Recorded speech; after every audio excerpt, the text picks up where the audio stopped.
राधे राधे। श्री कृष्ण जन्माष्टमी कथा। द्वापर युग में पृथ्वी पर राक्षसों के अत्याचार बढ़ने लगे।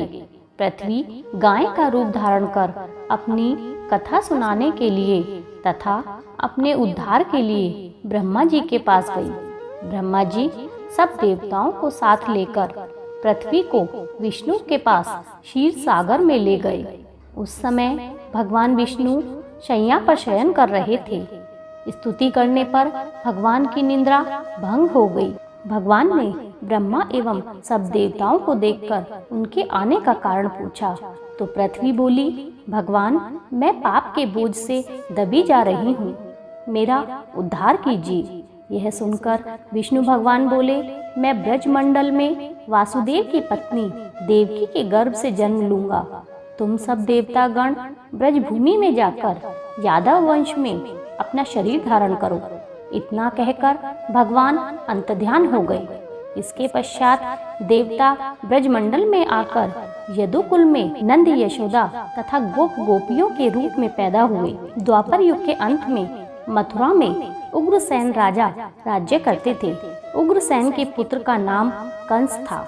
कंस ने उग्रसेन को बलपूर्वक सिंहासन से उतारकर जेल में डाल दिया और स्वयं राजा बन गया।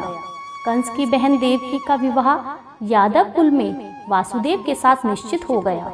जब कंस देवकी को विदा करने के लिए रथ के साथ जा रहा था तो आकाशवाणी हुई कि हे कंस, जिस देवकी को तू बड़े प्रेम के साथ विदा कर रहा है उसका 8वां पुत्र तेरा संहार करेगा। आकाशवाणी की बात सुनकर कंस क्रोध से भरकर देवकी को मारने को तैयार हो गया। उसने सोचा न देवकी होगी और न ही उसका कोई पुत्र होगा। वासुदेव जी ने कंस को समझाया कि तुम्हें देवकी से तो कोई भय नहीं है, देवकी की 8वीं संतान से तुम्हें भय है, इसलिए मैं इसकी 8वीं संतान को तुम्हें सौंप दूंगा। तुम्हारे समझ में जो आए उसके साथ वैसा व्यवहार करना। कंस ने वासुदेव जी की बात स्वीकार कर ली और वासुदेव देवकी को कारागार में बंद कर दिया। तत्काल नारद जी वहां पहुंचे और कंस से बोले कि कैसे पता चलेगा कि 8वां गर्भ कौन सा है, गिनती प्रथम से या अंतिम गर्भ से शुरू होगी।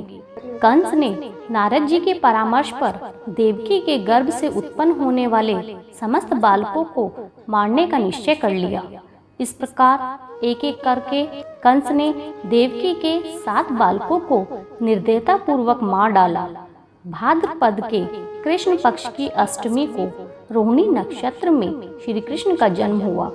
उनके जन्म लेते ही जेल की कोठरी में प्रकाश फैल गया।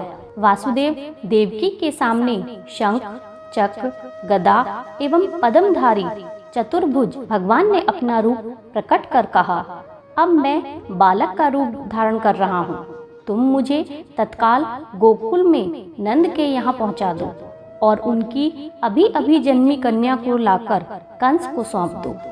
तत्काल वासुदेव जी की हथकड़ियाँ खुल गई, दरवाजे अपने आप खुल गए, पहरेदार सो गए। वासुदेव कृष्ण को सूप में रखकर गोकुल को चल दिए। रास्ते में यमुना श्री कृष्ण के चरणों को स्पर्श करने की तरफ बढ़ने लगी। भगवान ने अपने चरण लटका दिए। चरण छूने के बाद यमुना घट गई। वासुदेव यमुना पार कर गोकुल में नंद के यहाँ गए। बालक कृष्ण को यशोदा जी की बगल में सुलाकर कन्या को लेकर वापस कंस के कारागार में आ गए। जेल के दरवाजे पहले की तरह बंद हो गए। वासुदेव जी के हाथों की हथकड़ियां पड़ गई। पहरेदार जाग गए। कन्या के रोने पर कंस को खबर दी गई। कंस ने कारागार में आकर कन्या को लेकर पत्थर पर पटककर मारना चाहा, परंतु वह कंस के हाथ से छूटकर आकाश में उड़ गई और देवी का रूप धारण कर बोली, हे कंस, मुझे मारने से क्या लाभ, तेरा शत्रु तो गोकुल में पहुंच चुका है। यह दृश्य देख कंस हतप्रभ और व्याकुल हो गया। कंस ने श्री कृष्ण को मारने के लिए अनेक दैत्य भेजे। श्री कृष्ण ने अपनी अलौकिक माया से सारे दैत्यों को मार डाला।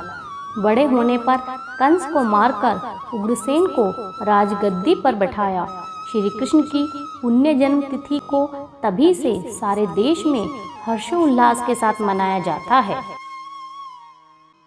राधे राधे।